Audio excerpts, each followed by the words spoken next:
Bienvenidos al segundo tutorial de realización audiovisual del Laboratorio de Creación Audiovisual, parte de la estrategia Espacios Creativos de la Biblioteca Pública Gabriel García Márquez.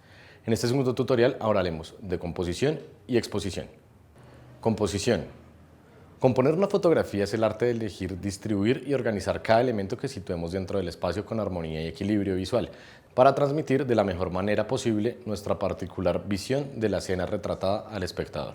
Unos conocimientos avanzados de la composición fotográfica nos permitirán dirigir la mirada del espectador. De esta manera, podremos dotar del protagonismo que deseemos a cada elemento que se sitúe dentro de nuestra composición. La composición es uno de esos aspectos heredados de la pintura. Es más, se diría que completamente heredado de la pintura. Es por eso que si queremos estudiar más profundamente la composición en la fotografía, podremos servirnos de mucha bibliografía orientada a la pintura, pues se regirá por los mismos principios. Ley de tercios.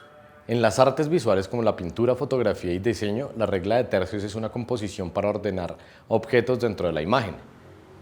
Esta regla divide una imagen en 9 partes iguales, utilizando 2 líneas imaginarias paralelas y equiespaciadas de forma horizontal y 2 más de las mismas características de forma vertical, y recomiendo utilizar los puntos de intersección de estas líneas para distribuir los objetos de la escena. La regla de los tercios se usa con frecuencia en todo tipo de escenas. Simetría.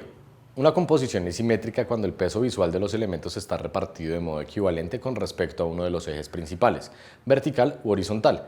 En la composición simétrica, las masas se distribuyen a ambos lados del eje del cuadro en grupos iguales. Asimetría. Una composición es asimétrica cuando el peso visual de los elementos de la imagen se reparte de modo desigual con respecto a uno de los ejes principales, vertical u horizontal. La asimetría respecto al eje horizontal o una diagonal es lo más frecuente. La asimetría, al romper la formalidad estática y convencional del centro, representa la alternativa más inmediata para crear un efecto dinámico en la composición. Proporción áurea. La regla o sección áurea es una proporción entre medidas. Se trata de la división armónica de una recta. De esta forma, se establece una relación de tamaños con la misma proporcionalidad entre el todo dividido en mayor y menor.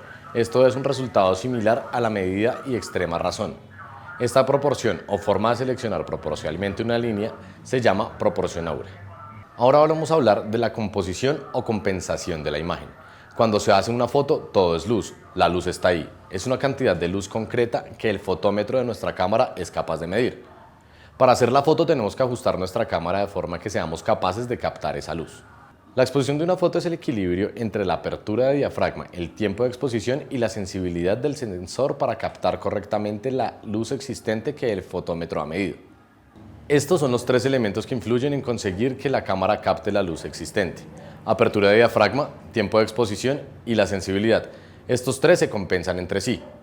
Si en la misma foto alteras uno de ellos, el otro se verá afectado. Diafragma. El diafragma es la cantidad de apertura que tendrá nuestra óptica para permitir el paso de luz, lo que afectará la profundidad de campo de nuestra imagen. Es decir, la cantidad de espacio focal. A menor número de diafragma, mayor será la entrada de luz y menor será la profundidad de campo. A mayor número de diafragma, menor será la entrada de luz y mayor será la profundidad de campo. Velocidad de obturación o tiempo de exposición. Es el tiempo que tarda en subir y bajar la cortinilla que permite la entrada de luz a nuestro sensor. Existen velocidades lentas, velocidades medias y velocidades rápidas. A menor velocidad de obturación, mayor será el tiempo en el que nuestro sensor está expuesto a la luz. Por ende, cualquier movimiento de la cámara o de los objetos quedará impreso en nuestra imagen. Para capturar fotografías con bajas velocidades es indispensable el uso de trípode o una base estable. Las velocidades rápidas permiten menos tiempo de exposición del sensor, o sea, menos entrada de luz. Este tipo de velocidades son ideales para congelar el instante deseado. ISO. El ISO es la sensibilidad con la que el sensor de la cámara capta la luz, ayudando a realzar la luz en situaciones de bajas luces, y está directamente relacionado con la cantidad de grano o ruido en la imagen. A menor número de ISO, menor sensibilidad, menor ruido, menor realce de iluminación. A mayor número de ISO, mayor ruido, mayor realce de iluminación. En algunas cámaras el ruido se hace visible a partir de 800 ISO. Las posibilidades creativas que permite el modo manual de la cámara son infinitas. La invitación es a investigar y practicar constantemente para aprender estos conceptos. Alcaldía de Bogotá.